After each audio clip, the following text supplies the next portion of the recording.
এনসিপির সার্জিস আলম আপনাকে নিয়ে একটা ফেসবুকে স্ট্যাটাস দিয়েছেন। মানে এত বড় অধ্যত এদের। আমি দেখলাম এতদিন পর্যন্ত পিনাকি ভট্টাচার্য তাদের সাঙ্গপাঙ্গরা অনেক রকম কথাবার্তা বলেছে, কিন্তু এই এই এই আপনি যে শব্দটি বলেছেন বেজন্মা, আমি এদেরকে আইডেন্টিফাই করার মতো কোনো শব্দ খুঁজে পাই না।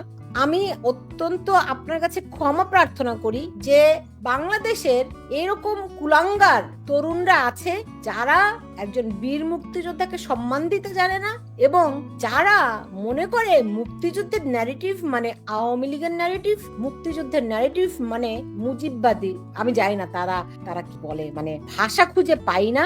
এই সমস্ত এরা আবার এখন দেশে নিজেদেরকে মনে করে জাতীয় নেতা, এবং তারা বলে, মানে আপনি নিশ্চয়ই দেখেছেন, আমি কি প্রশ্ন করবো আমি সেটাও আমি জানি না, কিন্তু আমি আপনার কাছে ক্ষমা প্রার্থনা করি যে আপনাদেরকে এরকম একটা। আপনাকে আমি অসংখ্য ধন্যবাদ জানাচ্ছি আজকের এই সময় এই দিনে প্রথম এই ধরনের একটি প্রশ্ন করার। যে ছেলেটি, তার নাম সার্জিস আলম, ও আমার সন্তান, ছোট সন্তানের চেয়েও ছোট। আমার যে সর্বশেষ ছেলেটি আছে, 3 নম্বর ছেলে এবং সর্বশেষ সন্তান, তার চেয়েও সে অনেক ছোট। কাজে এই ছেলে কি বললো আমাকে না বললো এটা নিয়ে আমি তেমন কোনো কি বলবো, আমি তেমন কিছু মনে করি। কিন্তু আমাদের দেশের ছেলেরা কেন এমন হয়ে গেল? 1 নম্বর হইলো রাজনীতিতে একদম মগডালে উঠে বসে আছে এইসব ছেলেরা। এত উপরে উঠে বাংলা ভাষাটা কেন বুঝে না, এবং ভাষার যে গভীরতা এবং কথার যে গভীরতা এবং দূরদৃষ্টি, এই কথাটা কেন বুঝে। আমি কি কথাটা বলতে, আমি কিন্তু কাউকে জৈবিক ভাবে বায়োলজিক্যালি বলি নাই যে সে বেদন। আমি বলেছি যারা মুক্তিযুদ্ধকে ছোট করে এবং মুক্তিযুদ্ধে যারা বিশ্বাস করে তারা আসলে বেদন। সেই কথাটা এটা হলো পলিটিক্যাল বেদন। মুক্তিযুদ্ধকে বিশ্বাস না করলে এই লোক বাংলাদেশে থাকার কোনো রাইট, এই লোকটি না, যারা বিশ্বাস করে না তাদের থাকার। এখন দুর্ভাগ্যজনক হলো যারা মুক্তিযুদ্ধে বিরোধিতা করছে, এখনো যারা গোলাম আজম নিজামীর ছবি ঢাকা বিশ্ববিদ্যালয়ে টানিয়ে স্লোগান দেয়, গোলাম আজমের দেশে অমুকের ঠাই নাই, মুক্তিযোদ্ধার ঠাই নাই, সেই সব জামাত আলবদররা, অথবা এদেরকে যদি আমি আরো সুন্দর জাতীয় ছাত্র শিবির, ইসলামী ছাত্র শিবির, তারা যখন এই ধরনের স্লোগান দিতে দিতে নিজেদেরকে পরিচিত করে ফেলেছে যে তারা হলো মুক্তিযুদ্ধের সবচেয়ে বড় শক্তি, এবং প্রথম তারা মনে করছিল দেশ তারা দখল করে ফেলবে, 71কে ছুঁড়ে ফেলে দিবে। এখন তারা থেমে গেছে। আমি এখন তাদেরকে চ্যালেঞ্জ করছি। আমি কিন্তু বললাম কথাটা, এই সাবজেক্ট টেন্সে আমি কথা বলি না, আমি সবসময় আমরা বলি। আমি যখন তাদেরকে চ্যালেঞ্জ করছি যে জামাতে ইসলাম যত বড় বড় কথা বলেন, আপনারা মুক্তিযুদ্ধকে ছুঁড়ে ফেলে দিবেন, 71-এর মুক্তিযুদ্ধ ভুল ছিল, একটা আরেকটা দেশের ষড়যন্ত্র ছিল, আমি আপনাদেরকে বলি এই কথা যারা বলেন দয়া করে মাঠে এসে দেখেন আপনাদের জনপ্রিয়তা কত। আপনারা সর্বোচ্চ 7% ভোট পাইছেন, এইবার শুনালেন, এইবার আরো 1% কমবে। জামাত যখন এখন কথা বলতে অনেক সময় এখন শিবিরে দিয়ে বলা, ঢাকা বিশ্ববিদ্যালয়ে এসে সীমাবদ্ধ হয়ে গেছে, এই ছেলেরা হলো তাদের মুখপাত্র। এই যে ছেলেরা এনসিপির ছেলেরা, এদের এক একজনের এক এক রকম অতীত, তবে বেশিরভাগের অতীতই হলো তারা জামাত নেই, এবং জামাত শিবিরের ছেলে পেলে তারা কেউ ছাত্রলীগে ঢুইকা, কেউ অন্য ছাত্র দলে ঢুইকা নিজেদেরকে ট্রেনিং দিছে, জামাতের ট্রেনিং দিয়া 5ই আগস্টে নেতৃত্ব করে। আমি কথাটা বলতে চাই, এরা ওই কালকে যে কথাটা বলছি, এই কথা তাদের বুঝার কথা। আমি বলছি যারা মুক্তিযুদ্ধে যারা একদম বিশ্বাস করে না, আপনি দেখেন, বা মুক্তিযুদ্ধকে যারা ছোট করতে চায়, তারা হলো রাজনৈতিক ভাবে বেজট। এটা তো জৈবিক প্রশ্ন নয়। 1, 2 নম্বর হলো এই ছেলেগুলো আমার প্রতি মনে হয় রাগ করেছে। এই কারণে আমি 6ই আগস্টে একটা কথা বলি, সেটা বলেছিলাম যে 5ই আগস্ট 2024 সন এই দেশের শত শত মানুষের রক্তের মাধ্যমে রাইট ও রং একটা পরিবর্তন এসেছে। সেই পরিবর্তনের সঙ্গে আমি ছিলাম। আজকে যে ছেলেটি আমাকে যেভাবে কথা বললো, ওর বাপের যেদিন জন্ম হয় না, এদিন আমি মেট্রিক পাস করে বসে আছি, কারণ ওর বাপের বয়স হলো 58 বছর না, ওর বাপের বয়স হলো 52 বছর, আমার বয়স হলো 58। আমি তখন আওয়ামী লীগ মানে প্রায় এমপি হয়েছি। আমি 40 বছর আগে এমপি হয়েছি। আমার কথাটা খুব, আমি 54 বছর আগে মুক্তিযোদ্ধা কমান্ডার। এই ছেলেটি যেভাবে আমাকে, তার বাপ এখনো একটা ওয়ার্ড আওয়ামী লীগের সভাপতি, পঞ্চগড়ের আটোয়ারি থানার একটা ওয়ার্ড আওয়ামী লীগের সভাপতি। তার বাবার নাম হলো আখতারুজ্জামান। আমি কি বলবো, আরো বলবো আর বলবো না। তাদের তিন ভাই আছে, 3 ভাইয়ের 3টা ঘর আছে, উপরে টিন নিচে টিন। এগুলা সাধারণভাবে গ্রামের সাধারণ মানুষের থাকে, যদিও সে নিজেকে বলে তার দাদা নাকি জমিদার ছিল। আমি ছেলেকে এই কথাগুলো বলতে চাই না। আমি সেদিন প্রশ্ন করেছিলাম, এই যে 5ই আগস্টে শত শত মানুষের রক্তের উপর দিয়ে একটা পরিবর্তন আসলো, মায়ের চোখের জল এখনো শুকায় নাই, শহীদের কবরটা এখনো শুকায় নাই, হসপিটালে এখনো হাজার হাজার অসুস্থ কর্মী পড়ে আছে, আহত। তোমরা নেতারা যারা যুদ্ধে নিয়ে গেলা, তুমি সেনাপতিরা, তোমরা কোন কারণে প্লেনে চড়ে কক্সবাজার গেলা, আবার গিয়া কক্সবাজারের সবচেয়ে যে ভালো হোটেল 5 স্টার, সেই 5 স্টারে রইলা? আমি যতটুকু জানি এটার মধ্যম শ্রেণীর একটা রুমের ভাড়া হইল 40,000। যারা 5 স্টার হোটেলে থাকে বাংলাদেশের এই সময়ে, যে দেশে 60 লক্ষ লোক রাতের বেলা খোলা আকাশের নিচে, যে দেশে কোটি কোটি মানুষ বেকার থাকে, যে দেশে 1/3 মানুষ রাতের বেলা ভাত খাইতে পায় না, সেই দেশে তোমরা এরোপ্লেনে গেলা, 5 স্টার হোটেলে রইলা কোন দিন? যেদিন মানুষের রক্তে রঞ্জিত হইল বাংলাদেশের মাটি। সেই দিন আমি বলেছিলাম, একটা কথা বলেছিলাম, এটা মনে করতে পারে যে আমি তাদেরকে, হ্যাঁ আমি বলছি তোমাদেরকে আমি বকা এই কারণে দিতে পারি, আমি তোমাদের বাপের ওপর একটা কথা বলেছিলাম, আমি একটা বকা দিয়েছিলাম। সেই বকাগুলা রাজনীতির বাইরে না, ভিতরে। আমি আবারও বলতে চাই, সেই বকাটা রাজনীতির বাইরে না, ভিতরে। কারণ আমি জমিদারের ফুলা বলে, এই তোরা জমিদারের ফুলা টাকা পাইলে, এটা না পাই কিছু ফকিন্নির ফুলারা তোরা টাকা পাইলে কইয়া 40,000 টাকা দিয়ে রাত্রে ঘুমাস, ওই কক্সবাজারের সমুদ্র সৈকতে বাতাস খাস, আর বাংলাদেশের মানুষ রক্ত দিয়ে তাদেরকে নেতা বানায়। এই কথাটা হলো তাদের মূলত জেদ। 1 2 নম্বর আরেকটা কথা বলছি, যে সাদ্দাম নামে একটা ছেলে ছিল ছাত্রলীগের প্রেসিডেন্ট। এই ছেলেটার পায়ে ধরে চলতো এই ছেলেটা, কারণ সাদ্দামের বাড়িও ছিল, ছাত্রলীগের প্রেসিডেন্টের বাড়িও ছিল পঞ্চগড়। আর এই ছেলেটা আজকে যে আমার সম্পর্কে কথা, ওর বাড়িও পঞ্চগড়। 2 টাকা 4 টাকা নিয়ে চলতো, 10 টাকা নিয়ে ভাত খাইতো। এই ছেলেটাকেও সাদ্দামই নেতা বানাইছে, তার বিচার হওয়া উচিত। হ্যাঁ, এবং আজকে একজনে আমার এই দেখেন, আমার এখানে লেখা আছে যে 4টা ছেলেকে 4-5-20 লক্ষ টাকা দিয়ে শিবির থেকে ছাত্রলীগে ঢুকেল। আমার এই ইউটিউবে আপনি দেখেন, এবং এর মধ্যে ওই সার্জিস আলম একজন। আমি কেন কথাটা বলছি, এই যে ছেলেটা অন্যের কাছ থেকে নিয়ে 10 টাকা দিয়ে ভাত খায়, সেই ছেলেটা এখন 100 টাকা যার ছিল না পকেটে, এখন সে 100 কোটি টাকার মালিক। আমাকে বলবে আপনি প্রমাণ দেখান, আমি প্রমাণ দেখাইতে পারবো না 100 কোটি, কিন্তু মানুষ বলে, কিন্তু একটা প্রমাণ দেখায়। এই ছেলেটি যখন বাড়িতে গেছে, তখন সৈয়দপুর বিমানবন্দর থেকে তার বাড়ি পঞ্চগড়ের আটোয়ারি পর্যন্ত 165টা গাড়ি গেছে। কথাগুলা বুঝার চেষ্টা, কত টাকা হয় তারা হিসাব করুক, কিন্তু তাদের মানসিকতা এগুলা দিয়ে। এইসব ছেলেরা 100 গেট করে বাড়িতে যায়, বিমান স্পেশাল হেলিকপ্টার ভাড়া করে বাড়িতে যায়, 30,000 টাকা কম্বল দেওয়ার জন্য 30 লাখ টাকার হেলিকপ্টার। আমি বলছি এইসব ছেলেরা এই যে সন্তানদেরকে মারলো, মাকে যে সন্তান হারা করলো, বাবাকে যে সন্তান হারা করলো, বোনকে যে ভাই হারা করলো, সন্তানকে যে পিতৃ হারা করলো, এই শত শত কোটি টাকার মালিক হওয়ার জন্য, এই কথাটা যদি আমি এদেরকে জিজ্ঞাসা করি, এরা বলবে উনি তো আমাদেরকে বক। আরে তোমাদেরকে বক বোনাতে সালাম করবো। 1 2 নম্বর হলো, তুমি আমার অস্তিত্বের উপরে হাত, তুমি কি জানো? তুমি ফজলুর রহমানকে চিনো না, তুমি ফজলু করো। আমি তোমার বাপের চেয়ে 20 বছরের বড়, তুমি একটা বেয়াদব ছেলে। আমি সবাইকে জানায় দেই, মৌলানা ভাসানী 70 বছর হয়েছে পরে কিন্তু মানুষ বলতো উনি হলো সিনিয়র মোস্ট পলিটিক্স। আমার বয়স কিন্তু 78 বছর। একদিনের জন্য আমি 61 বছর পলিটিক্স, একদিনের জন্য আমি পলিটিক্স ছাড়ি না। আমি যে কারণে কথাগুলো বলছি, আমি ফজলুর রহমান একটা কথা বলি, যে তারা যে বলতেছে যে আজকে বাংলাদেশটা তারা নিচে কোথায়, তাদের এত সাহস কোথা থেকে হইল? যে সাহসে তার বাপ তো মুক্তিযুদ্ধ দেখে নাই, তার বাপের সাথে মায়ের বিয়ে হয় নাই মুক্তিযুদ্ধের সময়, এই সময় তো সে জন্মগ্রহণ করে নাই। বা ওই যে ছেলেটা, তার বয়স 26 বছর, আমি দেখলাম সে 1998 সনে জন্মগ্রহণ করছে, যে ছেলেটার নাম হলো নাহিদ ইসলাম। মুক্তিযুদ্ধটা তো 98 সনে হয় নাই, মুক্তিযুদ্ধটা চলছে 71 সনে। তখন তো তার মা বাবার বিয়ে হয় নাই। এই ছেলেরা যখন মুক্তিযুদ্ধ সম্পর্কে বিশ্রী কথা বলে, যখন এমন কথা বলে যে কথাগুলো সহ্য করা যায় না, সহ্য করতে পারবে না, যে 47 আর 71 আমরা ইতিহাসের পাতায় আমরা রাখিয়া দেব, আর 24 দিয়ে আমরা নতুন ভাবে স্বাধীনতা, দ্বিতীয় স্বাধীনতা।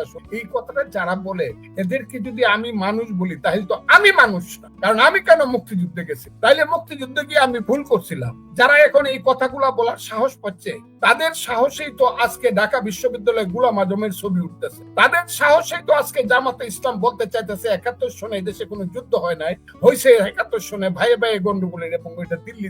আমি বুঝি না, যে যত কথাই বলুক, আমি ভুল হইতে পারি। বাংলাদেশের মানুষের কাছে আমি ক্ষমা প্রার্থী হয়ে বলতে চাই, মুক্তিযুদ্ধকে যারা স্বীকার করে না, মুক্তিযুদ্ধ হয়েছে বলে যারা স্বীকার করে না, 71 সনকে যারা স্বীকার করে না, তারা পাকিস্তানে বিশ্বাসী, এবং পাকিস্তানে বিশ্বাসী হইলে তাদের বাংলাদেশে থাকার কোনো অধিকার নাই।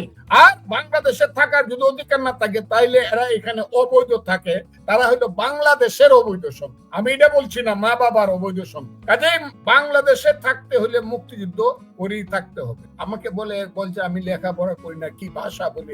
আরে ছেলে রে ছেলে, হ্যাঁ ওই যে আমি কই আইলো রে ভাই কলির কাল, ছাগলে ছাটে বাঘের গাল। আমি একটা টক শো করছি, যে টক শোটা 2.5 কোটি মানুষ দেখছে। সেই টক শোটার নাম হইলো আওয়ামী লীগ একটি অভিশপ্ত রাজনীতি। আমি জানি না আপনি দেখছেন। আওয়ামী লীগ একটি অভিশপ্ত রাজনীতি। আরে সার্জিস, হ্যাঁ ছেলে, আমি যে কথাগুলো বলছি আওয়ামী লীগ সম্পর্কে, তুই আমার ফেসিস্টের দালাল কস?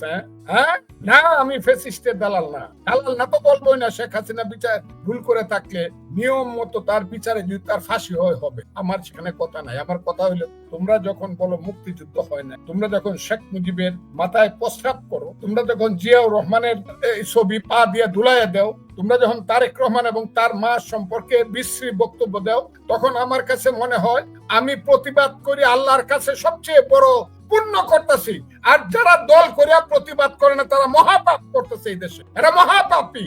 এইসব কি বলবো, এইসব ছেলেদের এই ধরনের ভাষার যারা প্রতিবাদ করে না। কি স্লোগান আসছে বাংলাদেশে এখন? এই স্লোগানটা কে আনছে? ইসলামী ছাত্র শিবির, এনসিপি এবং বৈষম্য বিরোধী ছাত্র আন্দোলনের ছেলেরা।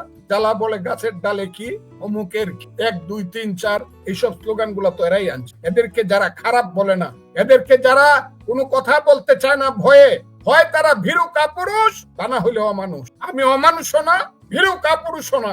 যতই আমাকে আপনারা লক্ষ্য করছেন, বাংলাদেশের মানুষ সাক্ষী থাকবেন, 18 কোটি মানুষ। আমি বাংলাদেশ না, সারা পৃথিবীর গণতন্ত্রকামী মানুষকে বলি, আমি 78 বছর বয়স, আমার নাম ফজলুর রহমান, আমি মুক্তিযোদ্ধা কমান্ডার ছিলাম। অন্য সব বাদ দেন, 61 বছর যাবত আমি মানুষের পক্ষে পলিটিক্স করি। আমার ঘর নাই, বাড়ি নাই, আমি ভাড়া বাসায় থাকি। আমার নাম ফজলুর রহমান। আমি কথাটা বলছি, আমাকে যারা হত্যা করার আজকে হুমকি দিছে, তাদের সম্পর্কে এই সরকার কি কি পদক্ষেপ নেয় এটা আমি দেখতে চাই। আমি ভয়ে বলছি না কথাটা। আমাকে যারা হত্যা করার হুমকি দিছে, এবং বিএনপি কে, হ্যাঁ কেমন বেটা বিএনপির মতো। আরে বিএনপির টাঙ্গুলে লুম শিখতে পারবি তোরা? বিএনপি কে বলছে ফজলুর রহমান যদি এক্সপেল না করো আর কয়েকজন রে, তাইলে কিন্তু আমরা দেখে দিব। বিএনপি আর দেখে দিবে। 3টা মানুষ হয় না, 60টা মানুষ বক্তৃতা করো স্টেজে বৈশা। হ্যাঁ 3 টাকার মানুষ আসলে না, 3000 টাকার পাঞ্জাবি গাউদা বক্তৃতা করস। 2 টাকাতে রিক্সা চড়তে পারতে না, 2 কোটি টাকার গাড়ি চড়স। তোরা আমারে বকাবকি করস। এই বেটারা, তোরা পাইছসটা কি? বাপ দাদা কাউকে রাখবে না। যে বাপকে মানে না, দাদাকে মানে না, সে কি? একজন বললো আমি দাদাকে মানে না, 47 হইল আমার দাদা, আর বাপ আসিলই না 71 হইল। যারা বলে এটা আমি মানি না, এটা আমার বাপ ছিল, এটা আমি মানি না। এখন আমার চাচা রে আমি বাপ ডাকবো 24। এদেরকে কি বলা হয় বাংলা ভাষাটা বলেন তো দেখি। আমি নাই বা বললাম, আমি এদেরকে আর কিছু বলবো না। আমি বলতে চাই, দেশ যেদিকে যাচ্ছে, আমি বলছি দেশ যেদিকে যাচ্ছে, আমি শেষ করছি, দেশ যেদিকে যাচ্ছে, ইউনূস সাহেব যেদিকে দেশকে নিয়ে যাচ্ছেন, আমি সবসময় একটা কথা বলি, ইউনূস সাহেব আপনি অনেক বড় মাপের মানুষ, কিন্তু চালাকি আর বড় মানুষ এক জিনিস। Cunning and intelligent is not same. Intelligent and knowledge is not same. আপনি জ্ঞানকে বুদ্ধি মনে করেন না, বুদ্ধিকে আবার ধূর্ততা মনে করেন না, বা ধূর্ততাকে আবার জ্ঞান মনে করেন না। আপনি যা করেন কেউই কিছু বুঝে না। ইউনূস সাহেব এটা কিন্তু ঠিক না। আপনি একদিক দিয়ে ইলেকশনের ডেট ঘোষণা করেন, হ্যাঁ, আর একদিক দিয়ে জামাত, এনসিপি, তারা বা আপনার যারা সবচেয়ে কাছের লোক, যাদের মাথায় হাত দিয়ে আপনি বলেন এই তোরা হবে বাংলাদেশের প্রধানমন্ত্রী, যাদের সাথে বুক মিলায় কুলাকুলি করেন, নাতির চেয়েও কম বয়সী ছেলে পেলে যাদেরকে বানায় ফেলেন বাংলার প্রধানমন্ত্রী, তারা যখন বলে না না আমরা তো ইলেকশন মানি না, তখন আমরা কিন্তু বুঝি ইউনূস সাহেব রাত্রের বেলা আপনি তাদেরকে বলে দিয়েছেন আমি ইলেকশনের ডেট ঘোষণা করব, তারেক রহমান সাহেব সহ বিএনপি কে খুশি করার জন্য কিছুদিন, আর তোরা রাত্রের বেলা পরের দিন স্লোগান দিবে ইলেকশন মানি না। পিআর না হইলে এটা পিআর না কি হয়? আমরা ইলেকশন মানি না, হ্যাঁ, প্রপোর্শনাল রিপ্রেজেন্টেশন। আরে বাপ রে বাপ, না হলে মানে না। কয়েকদিন পরে কইব না আমাদের সবাই 2টা করে বিয়ে না করায় দিলে আমরা ইলেকশন মানে। আর মৌলানা সাদ্দিনী আছেন, ওই যে জামাতের আমির, এখন শুনলাম আল্লাহ তারে ভালো করুক, সবাইকে সুস্থ রাখুক। আমি শুনলাম উনারা এখন আবার বলতেছে এইটা না হইলে কিছুদিন পরে কইব আবার যে আপনারা যদি আমাদেরকে মোটামুটি ভাবে আরো ওই যে ইসলামিক শরীয়ত মতে 4টে করে বিয়ে করায় না দেন তাহলে ইলেকশন। কাজে উনারা কত ধরনের অজুহাত খুঁজবে ইলেকশন না করার জন্য। আমি ইউনূস সাহেবকে বলি, ওই যে এই কথাটা আপনার সম্পর্কে আমি সবসময় বলি, আজকেও বললাম, হাকিম হইয়া হুক করো, পুলিশ হইয়া ধরো, সর্প হইয়া দংশন করো, উজা হইয়া দাঁড়ো। আপনি সেই চরিত্রের মানুষ, তা না হলে ইলেকশন দিয়েছেন, ইলেকশন স্টিক করেন। এখন আবার দেখি নির্বাচন কমিশনার সাহেব একটু আগায় 3 পা পিছায়, কি যেন কি কইতে চায়। এটা কি একটা দেশ, কার ভিতরে কি আছে আল্লাহ জানে, কিছু জানে না। বাংলাদেশের মানুষ কিছু জানে না কি হতে যাচ্ছে, এই দেশটা কার। শুধু আজকে দেখলাম চট্টগ্রাম বন্দরটা মোটামুটি নতুনদেরকে দিয়ে দেওয়া। এইটা করার জন্য দেরি করতেছেন কিনা, যাতে করে ওই সেন্ট মার্টিন দ্বীপে কোন দেশের স্টিমার লাগতে পারে অথবা করিডোর দিয়ে দিতে পারেন, এইসব করার জন্য ইলেকশনের নামে বাহানা করতেছেন কিনা আমি জানি না। কিন্তু এই কথাগুলো কইলে যারা আমাদেরকে হত্যা করার হুমকি দেয়, আমরা যাদেরকে বলি যে যারা মুক্তিযুদ্ধ মানে না, যারা মুক্তিযুদ্ধ মানে তারা হলো রাজনৈতিক ভাবে, কালকে কি বলছি আজকেও আমি কথাটা বলবো, এইটাই তারা যারা মুক্তিযুদ্ধকে মানে না, রাজনৈতিক ভাবে তারা বেজন্ম। এই দেশে থাকার তাদের কোনো রাইট নাই। কথাটা আমি আবারও আজকে বললাম, মুক্তিযুদ্ধ মানবেন না, আপনি ঢাকা বিশ্ববিদ্যালয়ের ডিএসসিতে গোলাম আজম নিজামীদের ছবি টাঙাইবেন আর স্লোগান দেবেন পাকিস্তান জিন্দাবাদ, আর সেটা আমাদের মান্য চলতে হইব, তাই আমরা দেশপ্রেমিক আপনাদের সাথে। এটা মানি না। ঢাকা বিশ্ববিদ্যালয়ের রাজাকারদের একটা কারখানা বানাইছেন, এটা নেতা বানাইছেন এক রাজাকারের বাচ্চারে, ভাইস চ্যান্সেলর, এদেরকে বানাইছেন সব এইখানে বাংলাদেশটাকে একটা ধ্বংস করার পথে ঢাকা বিশ্ববিদ্যালয়টাকে একটা সিনিয়র মাদ্রাসা। আমরা এগুলো মানি না। মানি না বললে ফজলুর রহমানদেরকে হত্যা মাইরে যারা মারতেছেন, আমাকে আমি আবারও বলছি, বাংলাদেশের 18 কোটি মানুষ, বাংলাদেশের সমস্ত মানুষকে আমি বলতে চাই যে আমাকে যারা হত্যা করবে তারা হইলো এরা যারা বাংলাদেশ স্বাধীনতা মানে না, যারা 71-কে মুক্তিযুদ্ধ মানে না। আমি যদি কোনো কারণে মৃত্যুবরণ করি, মৃত্যু নরমালি না অ্যাবনরমালি, তাইলে বুঝতে হবে ওরা আমাকে হত্যা করছে। এমনকি রাস্তায় অ্যাক্সিডেন্ট করে হত্যা আমি নিহত হইলেও এটা ধরে নিতে হবে যে এর পিছনে তাদের কোনো আগের দিন হাত ছিল, যাতে ফজলুর রহমান এক্স করে। আমি তো এখনো বিশ্বাস, একজন বীর প্রতীক, এই দেশের একজন সেনাপতি ছিল, আমাদের বাহিনীর সেনাবাহিনীর একজন সেনাপতি ছিল হারুন, সে কিভাবে মারা গেল, আমি এটার বিচার চাই এবং তদন্ত চাই। যদি সে অ্যাবনরমালি মারা গিয়ে থাকে, তাকে কেউ করে থাকে, তার বিচার। এই দেশে কে কখন কই দিয়ে মরতেছে, প্রধান সেনাপতি ছিল, সে মরে গেল গা, মনে হলো যেমন একটা সাধারণ একটা মানুষ মারা গেল। আমি তাই আজকে আপনি আমাকে এই সুযোগ দিচ্ছেন, আমি আপনাকে ধন্যবাদ জানাই। এই দেশে এখন যা চলছে, যদি একটা নির্বাচন সঠিক সময়ে, যে সময়টা ইউনূস সাহেব উচ্চারণ করছে সেই সময়ে না হয়, আমি বলে দিলাম দেশ থাকবে কি থাকবে না, এটা কিন্তু ইতিহাসে লেখা থাকবে, এই দেশের স্বাধীনতা থাকবে। যে নির্বাচন হবে, ডক্টর ইউনূস নির্বাচন দিতে চান?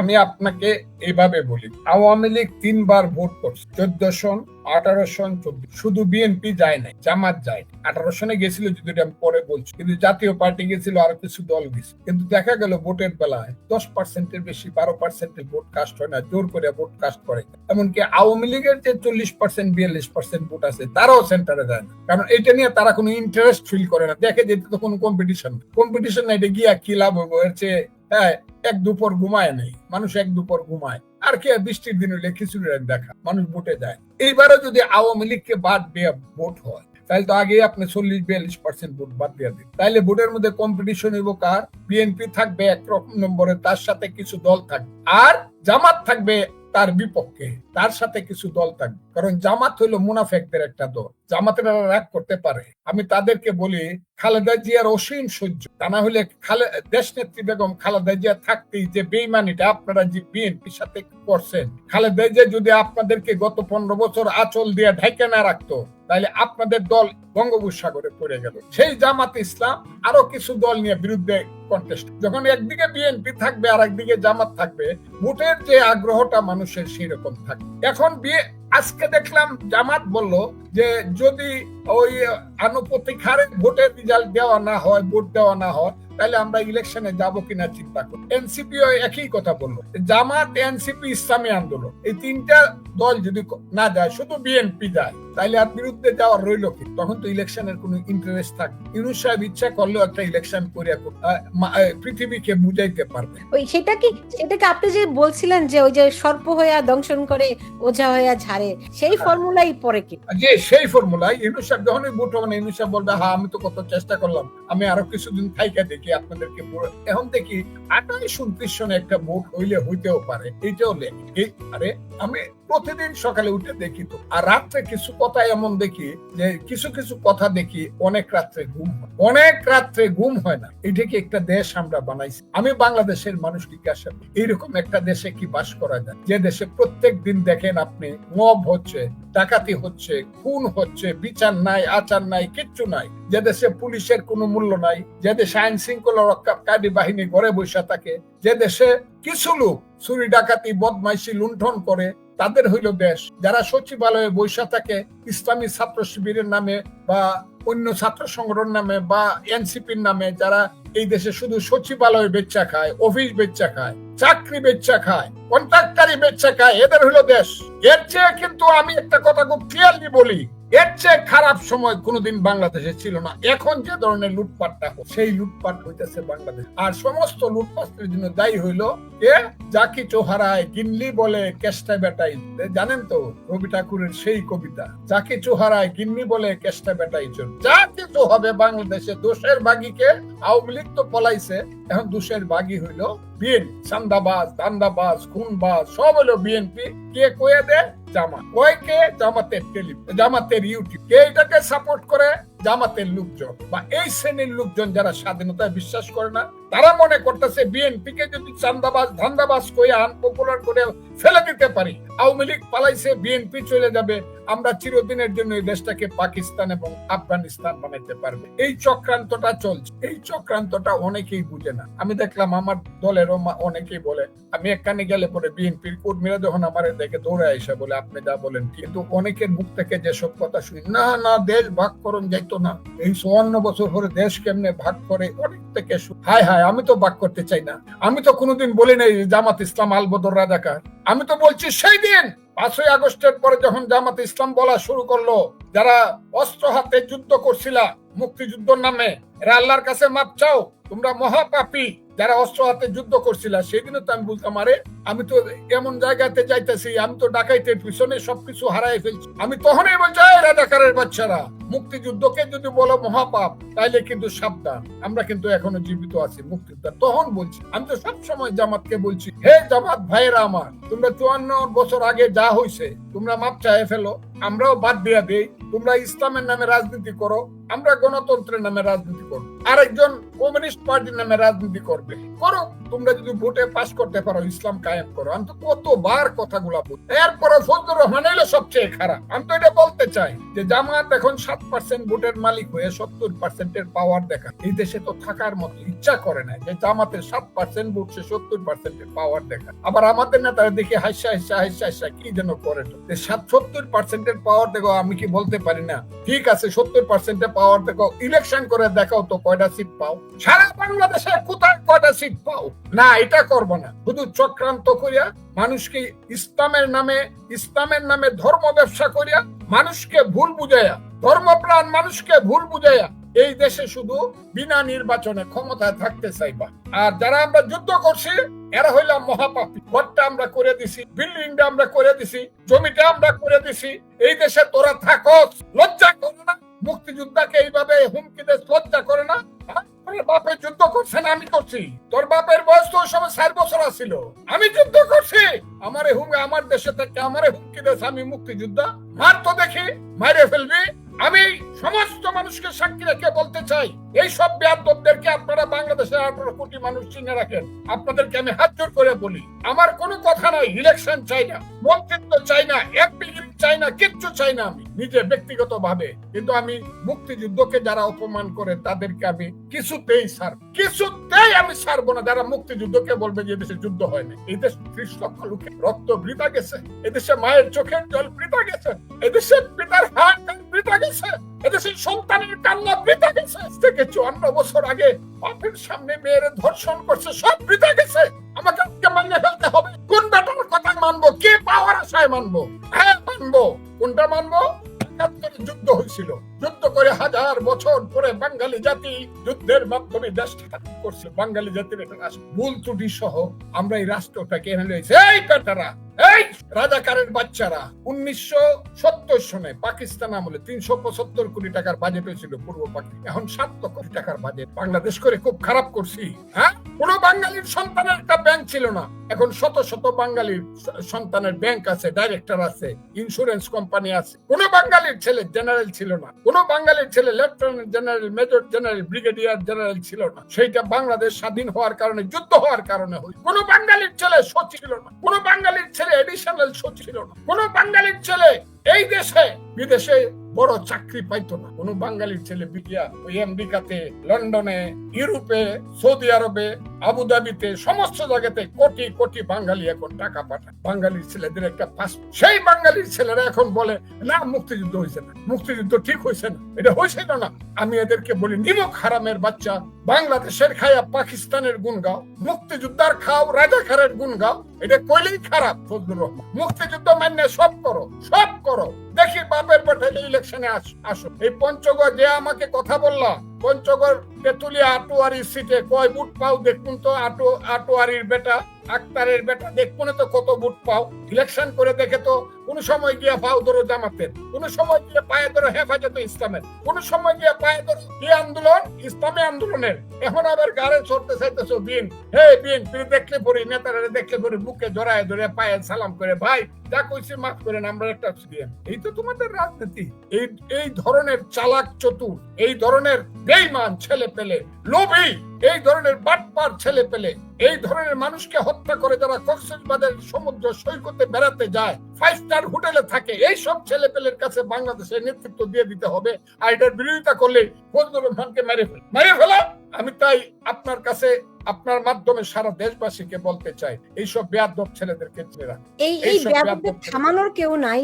না নাই, এই পৃথিবীতে আল্লাহ এদেরকে জন্ম দিয়েছে, এদেরকে থামান কেউ নেই। এরা হইলো আজরাইলের সন্তান, এরা হইলো আজরাইলের সন্তান, এদেরকে কেউ থামাইবে না। এরা হইলো বেতমিজ, বেতাস। এরা ফজলুর রহমানের নাম ফজু পাগলা, ফজলু বলে। আরে কয় এই পৃথিবীতে এটা যে সেদিনই আমি বলছিলাম, বিএনপি বুঝে নাই, কিন্তু আমি বুঝছিলাম যে যেদিন শেখ মুজিবের মাথার উপরে প্রস্রাব করছে, আমি সেদিন বলছিলাম যে জিয়াউর রহমানের কিন্তু এই অপমানটা করবে। এই অপমান যখন তারা শুরু করছে, কাজে আমার মতো ফজলুর রহমানের তো ফজু পাগলা বলবে। আমি কে? জিয়াউর রহমানের মুখের উপরে যারা বুট দিয়ে পারতে পারে, আগুন লাগাই দিতে পারে, তারেক রহমানকে যারা বিশ্বাস করে, আমি ফজলুর রহমান কে? কাজে এদেরকে থামানো উচিত না।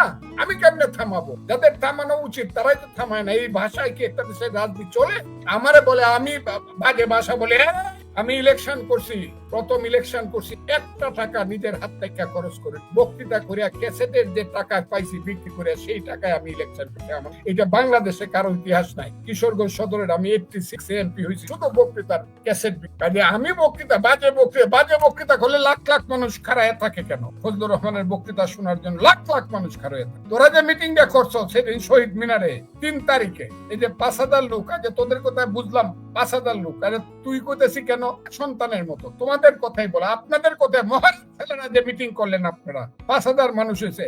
আমি ফজলুর রহমান খালি এই বাও হাতটা উঁচা করে কোন জায়গাতে দাঁড়ালি 10,000 লোক। ফজলুর রহমান কি কয় শুনে, আর ফজলুর রহমান দেখ করে এইরকম ধরনের ফজু পাগলা, ফজুয়া মাইরে ফেলবো, এগুলা বলে ফেললাম। হ্যাঁ, এই দেশটা সৃষ্টি করছিলাম কি এই কথাগুলা শোনার? আমার দেশে থাকো, আমার দেশে খাও, মুক্তিযুদ্ধের দেশে থাকো, মুক্তিযুদ্ধের দেশে খাও। লাখে লাখে হাজার হাজার মুক্তিযোদ্ধা এখনো জীবিত আছে, আর তাদেরকে অসম্মানজনক ভাবে কথা বলো। তোমরা তো হইলা নিমক হারাম, তোমরা তো হইলা অকৃতজ্ঞের জাত। ফজলু ভাই, এমনিতে আগামী ধরেন আপনার একটা 71 মঞ্চ 71 নামে একটি মুক্তিযোদ্ধাদের সংগঠন হয়েছে। তারা, আপনি এটার ব্যাপারে কিছু জানাবেন? আপনার কি মুক্তিযোদ্ধারা কোনোভাবে ঐক্যবদ্ধ হতে পারে? নিশ্চয়ই আপনাদের পেছনে লক্ষ কোটি মানুষ দাঁড়িয়ে যাবে। শুনেন, এইখানে আমার প্রবলেম যেটা, আমি একটা রাজনৈতিক দল, অন্য একটা রাজনৈতিক, ভিন্ন একটা রাজনৈতিক দল, আমি কিন্তু মুক্তিযোদ্ধারাই এক হোক, আমি একটু আগের ব্যাচ। মুক্তিযুদ্ধের আদর্শ বাস্তবায়ন, যে মুক্তিযুদ্ধের আদর্শ ছিল 1972 সনের সংবিধানের সেই গণতন্ত্র, সমাজতন্ত্র, ধর্মনিরপেক্ষতা এবং জাতীয়তা, সেই 4টে আদর্শের পক্ষে মুক্তিযোদ্ধারা এক। অবশ্যই আমি এটা চাপ সেই আদর্শের। হ্যাঁ, যদি এটা পুরানো আদর্শ হয়ে থাকে, অনেক কিছু ইতিহাসের পুরানো হয়ে, যেগুলোকে মানুষ বাদ দেয়। ইসলামও তো 1400 বছর পুরানো, এই কারণে কি আমি বলবো আর ইসলাম এগুলো তো পুরানো হয়ে গেছে, এগুলো তো এগুলো বাদ দেও। আমি তো সবসময় বলি, আমার দিনের নবী বাইচা থাকলে বদরের যুদ্ধ করতে এখন কি লাঠি লয়ে যাইতো। আমি তো মৌলানা সাহেবদেরকে প্রশ্ন, কাজেই যদি আধুনিকতা করতে চাও, সময়ের প্রয়োজনে সংবিধান সংশোধন হইতে পারে। আমার কোনো ওই ঠিক নতুন ভাবে লিখে দিব, বাম হাত দিয়ে ঢিল মারে ফেলাই দিব। কইতেছে কে? একজন মার্কিন নাগরিক, গায়ের রং কালো, কিন্তু 40 বছর আগে গিয়ে আমেরিকান নাগরিক হয়েছে, উনি আমার দেশের সংবিধান লিখবো, এটা আমার মানতে।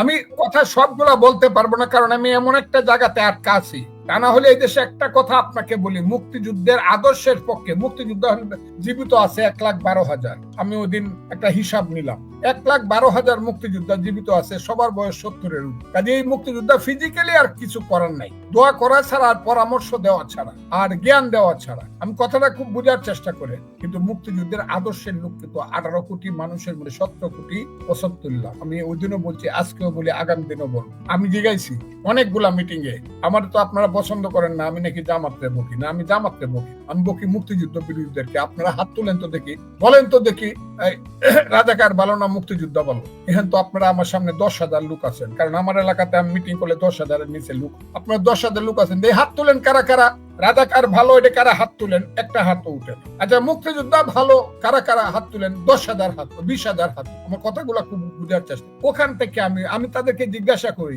আচ্ছা কে কে রাজাকার কমান্ডারের ছেলে হাত তুলেন তো দেখি, একটা হাত। গৌরব করেন রাজাকার কমান্ডারের ছেলে বলে, একটা হাত। আচ্ছা, কার বাবা মুক্তিযুদ্ধ ছিল, রিক্সা চালাইতো, দেখবেন 50 জনের হাত। ফজলু ভাই আমার চিনেন না? ওই যে আমার বাবা, আমি এখন রিক্সা চালা, আমার বাবা কিন্তু মুক্তিযুদ্ধ আছে। এটা গৌরব। আর এই গৌরবটা ওই সার্জিস আলমদের কথায় আমার বি করে দিতে হবে, ওই নাহিদদের কথায় যে না কোনো মুক্তিযুদ্ধ টুক্তিযুদ্ধ হয়েছে, বাদ দিলাম। পুরান জিনিস ভুলে যান, বাপ তো পুরান, তারে ভুলে যাও গা। পুরান জিনিস যদি ভুলে যাও, বাপ পুরান ভুলে যাও গা। আপনি কি আমার কথাটা বুঝতে পারছেন? জি জি, বুঝতে পারছি। কোরআন জিনিস হলেই বাদালেন লাগবো।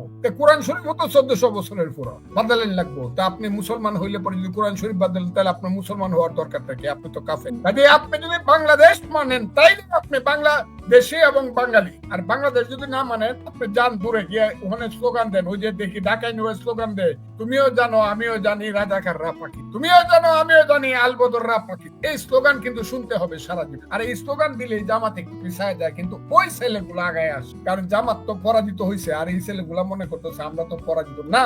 যদি মুক্তিযুদ্ধ বিরোধী স্লোগান দেও, তোমাদের অবস্থা তাই। দেখো না, এক সময় তোমাদের ডাকে মাঠে 10 লাখ লোক আইছিল, এখন 10,000 আসে। এবং আস্তে আস্তে ধীরে ধীরে দেখবা রিক্সা ওলা বাদে আর তুমি বাদে আর কোনো। এরা তো জামাতি, এরাও তো জামাতের আলাদা একটা রূপ। ইউ আর রাইট, এই ব্যাপারে আমি এগ্রি করলাম আপনার সাথে। না, আপনিও কয়েকবারই বলেছেন যে এদের অনেকগুলো মাথা, জামাতের অনেকগুলো মাথা, সেই মাথা নিয়ে তারা জি একটা ক্যামোফ্লেক্স তৈরি করে।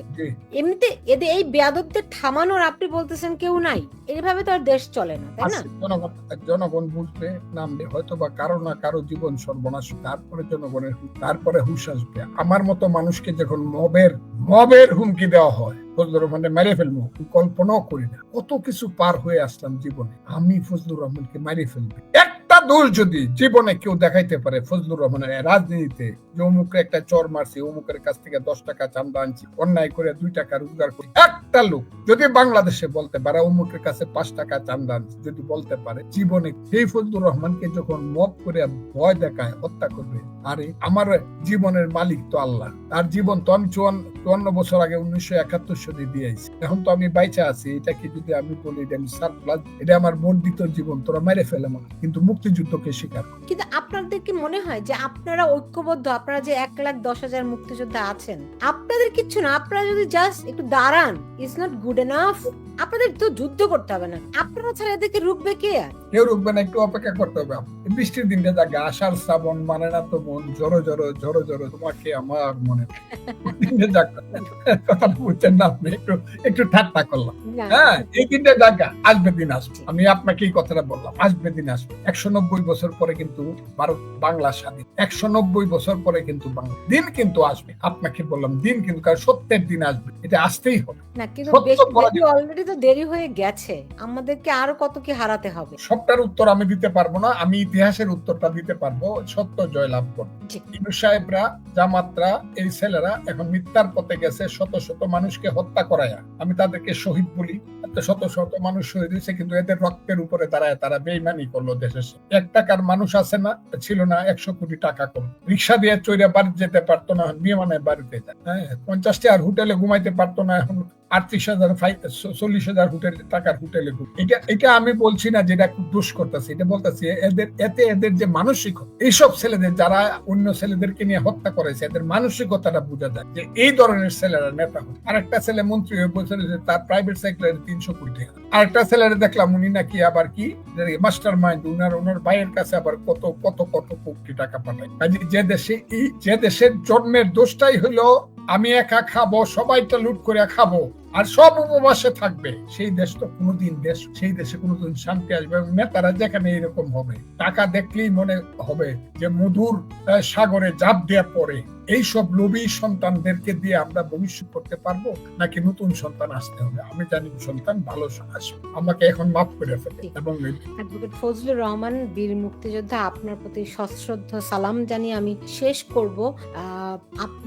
আপনার সঙ্গে আমি বিশ্বাস করি বাংলাদেশে 18 কোটি মানুষই আপনার সঙ্গে আছে, কারণ মুক্তিযুদ্ধর বিরোধিতা করে বাংলাদেশের রাজনীতিতে কেউ কোনোদিন টিকে থাকতে পারেনি।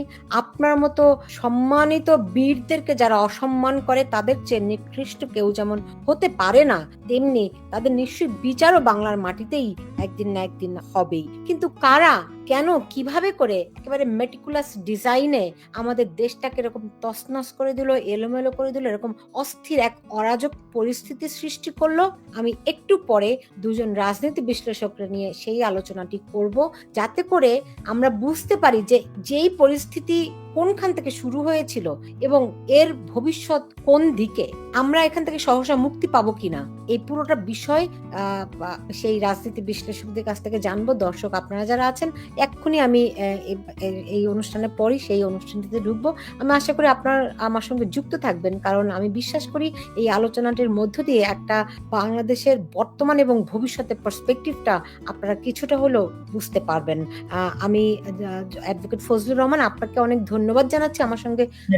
ধন্যবাদ, আপনার প্রতিষ্ঠানকে আমার কৃতজ্ঞতা। সবাইকে সালাম। ভালো থাকবেন ফজলু, আপনি সাবধানে থাকবেন, সুস্থ থাকবেন, সেই প্রত্যাশা রাখছি। আপনাদেরকে আমাদের এখন অনেক দরকার। আপনারাই এই তরুণদেরকে এখন, এই সার্জিস নাহিদ এরাই বাংলাদেশ না, এদের বাইরে একটা অসাধারণ একটা তরুণ প্রজন্ম বাংলাদেশের আছে। সেই তরুণদের আপনারা কিন্তু আলো দেখাচ্ছে। ফলে আপনারা সুস্থ থাকবেন, বেঁচে থাকবেন, অবশ্যই সাবধানেও থাকুন, সেই প্রত্যাশা রাখছি, সেই দোয়াও রাখছি। ভালো দর্শক, এই ছিল আমার এখনকার আয়োজনে। পরবর্তী আয়োজন যে কিভাবে মেটিকুলাস ডিজাইনে বাংলাদেশটি অস্থির হলো, এর থেকে পরিত্রাণের কি উপায় আছে, ভবিষ্যৎ কোন দিকে গতি প্রবাহিত হচ্ছে, সেই বিষয়গুলি আপনারা জানতে পারবেন। দেখার আমন্ত্রণ জানিয়ে আমি সুলতানা রহমান বিদায় নিচ্ছি। খুলে দেওয়া হয়েছে। এই সময় এই সব কর্মকাণ্ড নিয়ন্ত্রণ করা হচ্ছিল বঙ্গভবন থেকে। সরকার বা সেনাবাহিনী নিয়ে কী সিদ্ধান্ত নেওয়া হবে, সরকারের নীতি কি হবে, এমনকি সেনাপ্রধানের দায়িত্ব কি হবে, সেই সবও মেজররা দল নির্ধারণ করে দিচ্ছিল। সেই সময় সেনা সদরে ক্যাপ্টেন হিসাবে কাজ করতেন মেজর জেনারেল অবসর মুহাম্মদ ইব্রাহিম। সেনাবাহিনীর অভ্যন্তরে 28 বছর বইতে তিনি লিখেন, 1975 সালের 15ই আগস্ট থেকে 3রা নভেম্বর 2 মাস 18 দিন সেনাবাহিনী অনেকটা দ্বৈত কমান্ডে চলেছিল। আমরা যারা জুনিয়র ছিলাম, আমরা কোনো মতেই বুঝতে পারছিলাম না যে দেশ বা সেনাবাহিনী কিভাবে চলছে বা কাজ করছে। বাংলাদেশের মুক্তিযুদ্ধের প্রধান নেতা শেখ মুজিবুর রহমান সপরিবারে নিহত হওয়া এবং সেনাবাহিনীর একটি অংশের গঠিত সরকার নিয়ে তখন ডিপ্লোম্যাটিক মহলের নানা হিসেব নিকেশ শুরু হয়েছিল। যেসব মুসলিম দেশ বাংলাদেশকে স্বীকৃতি দিয়েছিল, তাদের ধারণা ছিল বাংলাদেশ ইসলামী প্রজাতন্ত্রে পরিণত হবে। বাংলাদেশকে স্বীকৃতি দেওয়ার সময় পাকিস্তান ইসলামী প্রজাতন্ত্র বাংলাদেশ নামে স্বীকৃতি দিয়ে অন্য সব দেশকেও স্বীকৃতি দেওয়ার আহ্বান জানিয়েছিল। মার্কিন দলিলে মুজিব হত্যাকাণ্ড বইতে মিজানুর রহমান খান লিখেছেন, মার্কিন দলিলগুলো থেকে দেখা যাচ্ছে যে ওই সময় বাংলাদেশে মুক্তিযুদ্ধের বিরোধিতা করা কিছু দেশ বাংলাদেশকে স্বীকৃতি দিয়েছে তাদের স্বপ্নের ইসলামী প্রজাতন্ত্র বাংলাদেশের নতুন নেতাদের ক্ষমতায় টিকে রাখার জন্য। সেই সময় বাংলাদেশে মোস্তাক সরকারের মধ্যে একটা ভীতি কাজ করছিল যে ভারত হয়তো বাংলাদেশে সেনা পাঠাতে পারে। একই আশঙ্কা করছিল তাদের প্রতি সহানুভূতিশীল পাকিস্তানও। তবে তারা এও ভাবছিল যে এরকম কিছু ঘটলে সৌদি আরব সহ ইসলামী দেশগুলো নিশ্চয়ই বাধা দেবে। সামরিক অভ্যুত্থানের পর নতুন সরকারের প্রতি মার্কিন স্বীকৃতি আদায় বিশেষ গুরুত্ব দিয়েছিল মোস্তাক সরকার, কিন্তু আমেরিকা এক্ষেত্রে সতর্ক পর্যবেক্ষণের নীতি নিয়েছিল। পাকিস্তানের সঙ্গেও নতুন করে সম্পর্ক স্থাপনের নীতি নিয়েছিল খন্দকার মোশতাকের সরকার। ইসলামী প্রজাতন্ত্র বাংলাদেশকে স্বীকৃতি জানিয়ে পাকিস্তানের প্রধানমন্ত্রী জুলফিকার আলী ভুট্টো যে বার্তা পাঠিয়েছিলেন, তার জবাব দেন খন্দকার মোশতাক।